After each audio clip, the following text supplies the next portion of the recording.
찬송가 413장 찬송하시겠습니다.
아멘. 기도하겠습니다. 거룩하신 아버지 하나님, 오늘도 3일 예배로 하나님의 성호를 찬양하게 하시니 감사와 영광을 올립니다. 거룩하신 주님, 2025년 새해를 시작하면서 허락하신 말씀 은혜 베풀어 주시옵소서. 진실로 우리가 서문화 교회와 같이 하나님께 칭찬받는 교회가 되게 하여 주시옵소서. 온전각지에 사랑하는 성도들 예배하는 처수마다 임재하여 주셔서 깨닫게 하시고 저희들이 말씀 가운데 결단케 하여 주셔서 하나님께로부터 칭찬받는 아름다운 믿음 삶이 되게 하여 주시옵소서. 올 한해도 주님께 의지합니다. 주님 도와주시고 인도해 주셔서 한 해가 풍성함으로 열매 맺게 하여 주옵소서. 전폭적으로 주님을 의지하며 예수님의 이름으로 기도합나이다. 아멘. 하나님 말씀 봉독합니다. 요한계시록 2장 8절로 11절 말씀 김용준 권사님 봉독하시겠습니다. 요한계시록 2장 8절에서 11절의 말씀. 서머나 교회 사자에게 편지를 하라. 처음이며 마지막이요 죽었다가 살아나신 이가 이르시되 내가 내 환난과 궁피를 알거니와 실상은 내가 부요한 자니라. 자칭 유대인이라 하는 자들의 비방도 알거니와 실상은 유대인이 아니요 사탄의 회당이라. 너희는 장차 받을 고난을 두려워하지 말라. 볼지어다 마귀가 장차 너희 가운데서 몇 사람을 옥에 던져 시험을 받게 하리니 너희가 10일 동안 환난을 받으리라. 내가 죽도록 충성하라. 그리하면 내가 생명의 관을 내게 주리라. 귀 있는 자는 성령이 교회들에게 하시는 말씀을 들을지어다. 이기는 자는 둘째 사망의 해를 받지 아니하리라. 아멘. 아멘. 오늘은 서머나 교회에 대해서 살펴보겠습니다. 우리가 이 땅에서 신앙인으로 살아가는 동안 마주하는 현실은 결코 만만하지 않습니다. 그것은 우리의 인생 자체가 죄로 인해 왜곡된 구조를 띠고 있기 때문입니다. 창세기 3장에서 인간이 범죄한 이후에 수고와 땀은 인간의 삶을 떠나지 않게 되었습니다. 따라서 우리가 매일같이 겪는 근심과 노력 또는 실망 그리고 크고 작은 고난은 단순히 인생살이의 애로사항이 아니라 죄로 인한 타락의 흔적이고 그로 인해 생겨난 불가피한 질서로 이해해야 하는 것입니다. 그렇다면 하나님의 백성인 성도에게 이 고난의 현실은 과연 무엇을 의미합니까? 오늘 본문에 등장하는 서머나 교인은 이 물음에 대한 중요한 통찰을 제공합니다. 서머나 교인은 환난과 궁핍 속에 있었습니다. 즉 하나님의 교회라 불리는 공동체인데도 그들에게 돌아온 현실은 평안함이 아니라 반대와 박해, 심지어 궁핍함이었습니다. 그런데 주님은 그들을 향해서 내가 내 환난과 궁핍을 알거니와 실상은 내가 부유한 자니라 이렇게 말씀을 하고 계십니다. 사실 겉으로 보기에는 핍절하고 억눌려 있는데 주님의 평가는 그 반대였습니다.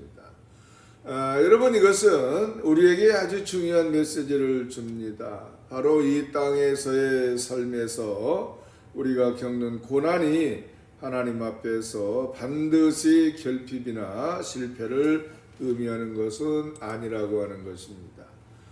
그런데 여기서 더 나아가 주님은 이 서머나 교회 안에 자칭 유대인이라 하나 실상은 유대인이 아닌, 즉 스스로 신자라고 자처하지만 사실은 신앙과 무관한 자들, 나아가서 사단의 휘라고 불릴 만한 부류가 있다고 하는 것을 말씀하십니다. 그렇다면 이것이 오늘 우리에게 뜻하는 바는 무엇입니까?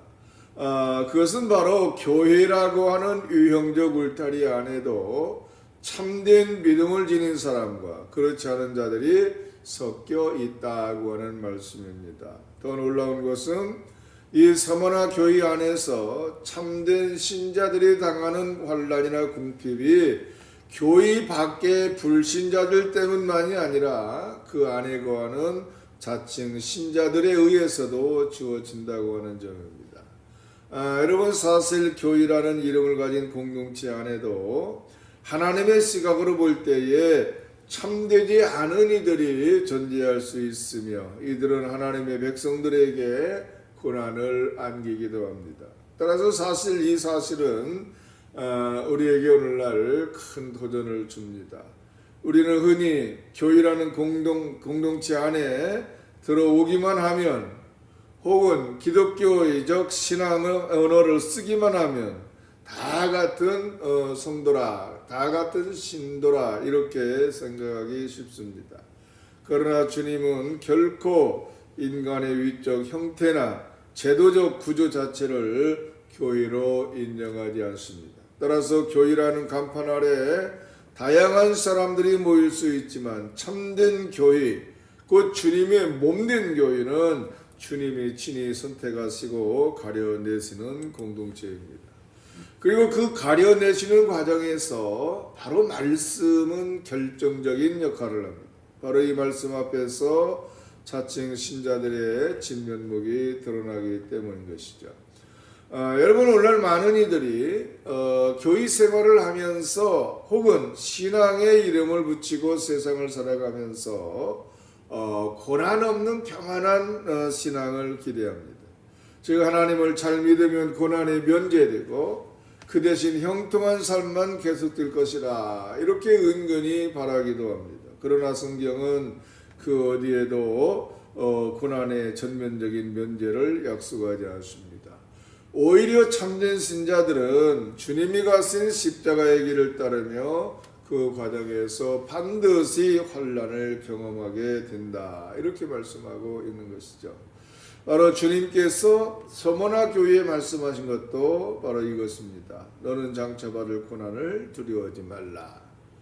여러분, 바로 이렇게 말씀하신 주님의 권면은 고난 자체가 성도에게 낯설거나 우연한 것이 아니라 하나님께서 허락하시고 사용하시는 과정이시다고 하는 것을 암시하고 있는 것입니다. 더 나아가 주님은 요한계시록 2장 10절 말씀에 마귀가 장차 너희 가운데서 몇 사람을 옥에 던져 시험을 받게 하리니 너희가 10일 동안 환난을 받으리라 이렇게 말씀을 하고 계시죠. 여기서 10일이라고 하는 기간은 비록 제한적이며 완전하지 않은 기간을 의미하는데 이는 고난이 영구하지 아니하고 제한적이다고 하는 것을 시사합니다. 즉 하나님께서 고난을 허락하실 때 그 고난의 길은 결코 무한정이 아니다고 하는 말씀이죠. 주님은 모든 것을 주관하신 분이시고 환난 가운데서도 당신의 백성을 결코 잊지 않으십니다. 문제는 우리가 그 시험을 통해 죽도록 충성하라는 주님의 말씀에 어떻게 반응하느냐 여기에 달려 있습니다. 따라서 죽도록 충성하라고 하는 이 명령은 그저 열심히 신앙생활을 하라 하는 정도의 가벼운 당부가 아닙니다. 이는 주님을 위해 죽음을 두려워하지 않을 정도의 태도, 즉 생명까지도 주님께 의탁하며 그분의 길을 따를 각오를 하라, 바로 이러한 뜻입니다. 그런데 여러분, 이 말씀이 우리에게 낯설게 들리는 이유는 무엇입니까? 그것은 바로 현대인은 삶 자체를 붙드는 데에 매우 익숙하고 신앙마저도 나를 살리는 하나의 수단으로 여기기 쉬운 이러한 시대에 살고 있기 때문입니다. 그래서 우리는 이 신앙을 통해서 고난을 피하고 평안함을 얻고자 하는 유혹에 자주 빠지게 됩니다. 그러나 성경은 오히려 요한계시록 2장 10절 말씀에 죽도록 충성하는 자에게 생명의 멸관을 주겠다 이렇게 약속하십니다. 바로 죽음을 각오한 충성과 순종의 길 끝에 참된 생명의 영광이 놓여 있다. 이러한 말씀입니다. 그런데 이 대목에서 참된 위로가 무엇인지 우리는 다시 생각해 봐야 될 것입니다. 세상적 관점에서 위로라고 하는 것은 내가 원하는 방향으로 상황이 개선되고 내가 원하는 시기에 문제가 해결되는 것입니다. 그러나 말씀에서의 위로는 전혀 다른 차원이라고 하는 거 우리가 깨달아야 됩니다. 참된 위로는 고난 자체가 사라지는 것이 아니라 그 고난 속에서도 죽었다 살아나신 예수 그리스도가 우리의 참된 희망이자 소망임을 깨닫게 하는 데 있습니다. 즉 죽음을 이기신 주님을 바라보며 이 땅의 삶이 궁극적 전부가 아니라고 하는 사실, 그리고 영원한 생명에 대한 확실한 약속을 붙든 것이야말로 말씀에서 주어지는 진정한 위로인 것입니다. 근데 여러분, 현대교회가 이 말씀 앞에서 스스로를 돌아볼 때에 불편한 진실과 마주합니다. 즉 우리는 교회에 나와서 예배드리고 봉사하고 또 헌금도 드립니다. 그래서 겉으로 보기에는 훌륭한 신앙 활동을 하는 것 같지만 그 마음 깊은 곳에 여전히 바로 이러한 신앙 행위가 나에게 어떠한 유익을 줄 것인지 이것을 계산하고 있다고 한다면 주님이 말씀하시는 진정한 충성과 멀어질 수밖에 없습니다. 만약에 예수님을 믿으면 고난을 면제받고 편한 삶을 살게 것이다, 바로 이러한 생각을 마음 한켠이라도 품고 있다고 한다면 오늘 본문은 그 생각을 철저히 깨트리는 망치 같은 역할을 하게 되어질 것입니다. 여러분, 서문학교인은 환난과 궁핍으로 세상적 기준에서는 결코 부유한 공동체가 아니었습니다. 그러나 주님께서는 그들을 향해서 실상은 내가 부유한 자니라 이렇게 말씀을 하셨죠. 이는 궁극적인 가치는 눈에 보이는 환경이나 재물이 아니라 주님과의 관계 속에서 결정된다, 바로 이러한 의미입니다. 따라서 주님과 함께라면 설사 이 땅에서 환난과 핍박을 받는다 해도 우리는 영적으로 부유한 자입니다. 이 부유함은 세상에 줄 수 없는 것이며 세상이 빼앗을 수도 없습니다. 또 11절에서 주님은 이기는 자는 둘째 사망의 해를 받지 아니하리라 이렇게 약속하고 계시죠. 둘째 사망은 영원한 심판, 곧 영원한 멸망을 뜻합니다. 따라서 우리가 이 땅에서 경험하는 모든 고난과 죽음은 일시적일 뿐 둘째 사망이라는 영원한 멸망을 피하는 것이야말로 진정한 승리인 것입니다. 그런데 이 둘째 사망을 피하는 길은 무엇입니까? 바로 죽음을 넘어 살아나신 예수 그리스도를 믿고 그분의 생명에 참여하는 길입니다. 그런데 이 길은 세상 가치관과 정반대에 서 있습니다. 세상은 죽음을 끝이라 말하지만 주님은 죽음 너머에 부활의 영생과 생명이 있음을 선언하십니다. 따라서 이 믿음이 분명한 자들은 죽음을 겁내지 않고 고난을 두려워하지 않으며 오히려 그 고난 속에서 주님과의 깊은 연합을 체험하게 됩니다. 그렇다면 여러분, 이러한 말씀 앞에서 오늘 우리는 무엇을 점검해야 되겠습니까? 첫째로 우리는 교회라는 울타리 안에 속해 있지만 정말 참된 신자인가를 묵상해 보아야 됩니다. 그 말씀은 단순한 위로와 치유의 도구가 아니라 진짜와 가짜를 가르는 기준입니다. 뿐만 아니라 말씀은 사람을 감싸 안아주는 달콤한 속삭임이 아니라 하나님 편에서 인간의 죄를 날카롭게 파고드는 진리의 검입니다. 그러므로 말씀을 들을 때마다 나는 이 말씀 앞에서 고난을 두려워하지 않고 죽음까지도 주님께 맡길 수 있는가? 바로 이것을 스스로 물어봐야 될 것입니다. 두 번째로는 우리는 교회 다니는 것 자체가 우리의 믿음을 보장한다고 착각해서는 절대로 안 된다고 하는 것입니다. 서머나 교회 안에도 자칭 유대인, 그 스스로 신자라고 부르는 자들이 있었지만 주님은 그들을 사단의 휘라 이렇게 부르셨습니다. 이것은 정말 대단히 충격적인 표현이죠. 즉 이름표만 붙인다고 주님의 백성이 되는 것이 아니라 실제로 그분의 생명에 참여하는 믿음을 통해서 분별되는 것입니다. 따라서 우리가 교회를 다닌다는 이유만으로 스스로 안심한다면 오히려 하나님의 시각에서 멀어질 수가 있습니다. 그 다음에 세 번째로 점검해 보아야 될 것은 우리는 고난에 대한 태도를 바꿔야 된다고 하는 것입니다. 여러분, 성경은 고난을 면제받는 방법을 가르치지 않고 그 고난 속에서 참된 믿음이 무엇인지를 가르칩니다.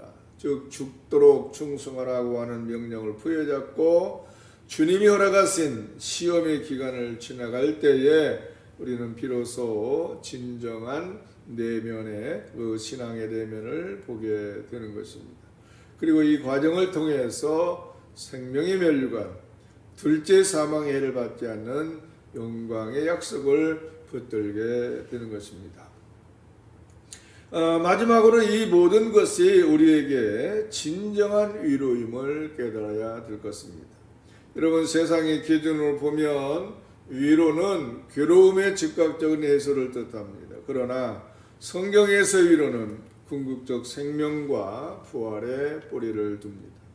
여기서 위로는 단지 기분을 달래주는 말이 아니라 죽음 너머에 확실한 생명이 있음을 알게 하는 믿음의 근거인 것입니다. 따라서 죽음을 이기신 주님 안에서 있을 때에 비록 우리 앞에 혼란이 있고 또 궁핍이 있다고 할지라도 우리는 흔들리지 않습니다. 이러한 위로는 세상에 줄 수 없고 또 세상에 빼앗을 수도 없는 하나님 나라의 선물입니다.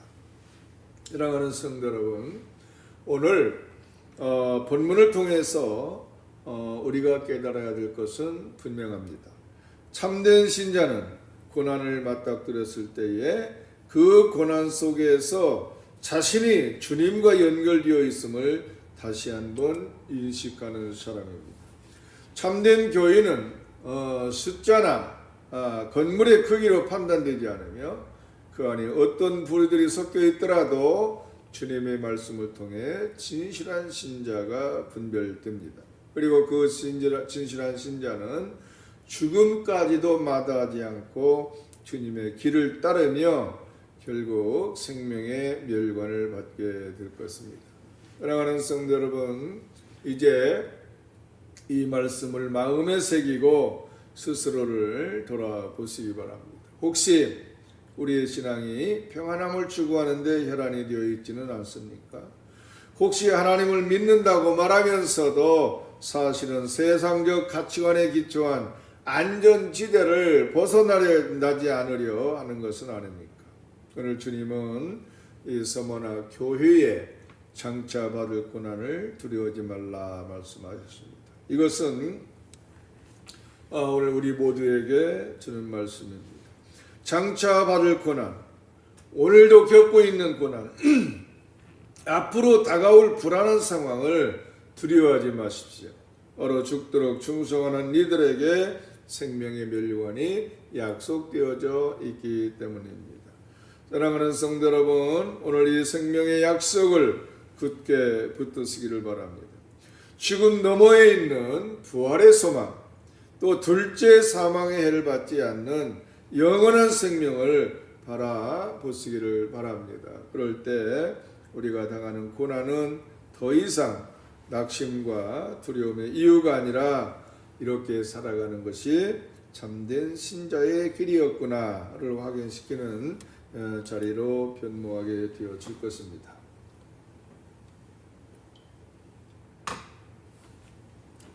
따라서 오늘 성도가 이 사실을 알고 믿음으로 받는다면 우리의 삶은 비록 눈앞에 환란이 있어도 주님이 주시는 참된 부유를 누리게 되는 것입니다. 여러분, 주님은 처음이며 마지막이요 죽었다가 살아나신 분입니다. 따라서 그분이 우리의 주님이시라면 우리가 왜 죽음을 두려워하겠습니까? 그분이 살아나신 것처럼 우리도 영원한 삶을 살 것인데 무엇이 우리를 흔들시켰습니까? 오히려 이 믿음 안에서 우리가 서머나 교회와 같이 고난 속에서도 주님을 향한 충성을 다할 때 우리는 하늘의 멸류관을 바라보면서 한 걸음 한 걸음 전진하게 될 것입니다. 그러므로 여러분, 오늘 이 말씀을 가슴에 품으시기를 바랍니다. 교회의 크기나 유형 또는 세상이 제공하는 평안함이 아니라 죽음까지도 두려워하지 않고 주님을 따르는 이 충성의 신앙을 여러분의 삶 속에서 실천하시기를 바랍니다. 그럴 때 주님께서 여러분에게 주시는 참된 위로와 또 영광, 또 생명의 멸류관이 결코 헛되지 않음을 깨닫게 될 것입니다. 바로 오늘 이것이 서머나 교회를 통해서 우리에게 주시는 하나님의 말씀입니다. 기도하겠습니다. 사랑의 하나님, 오늘 서머나 교회를 통해 주신 말씀으로 우리의 삶을 돌아보게 하시니 감사를 드립니다. 이 땅에서 고난과 혼란을 겪는 이유를 깨닫게 하시고 그 고난 속에서도 주님을 의지하며 충성하는 믿음을 가질 수 있도록 도와주시옵소서. 죽음을 이기신 예수님을 믿으며 생명의 멸류관을 바라보는 소망을 잃지 않게 하시고 어떤 상황 속에서도 두려움이 아닌 담대함으로 주님께 나아가게 하옵소서. 우리가 고난 중에도 주님과 동행하며 진정한 부유함이 무엇인지 깨닫고 누리게 하여 주옵소서. 우리의 연약함을 붙들어 주시고 주님의 영광을 위하여 살아가는 참된 교회로 세워 주시옵소서. 감사드리며 이 모든 말씀 우리 주 예수 그리스도 이름으로 기도하옵나이다. 아멘. 찬송가 338장 찬송하시겠습니다.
천성에 가는 길 험하여도 생명길 되나니 은혜로다. 천사 날 부르니 늘 찬송하면서 주께 더 나아가기 원합니다.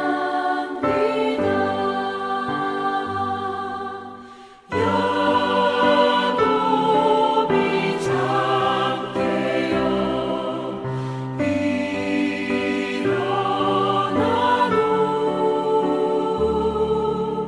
돌단을 쌓은 것 본받아서 숨질 때 되도록 늘 찬송하면서 주께 더 나아가기 원합니다.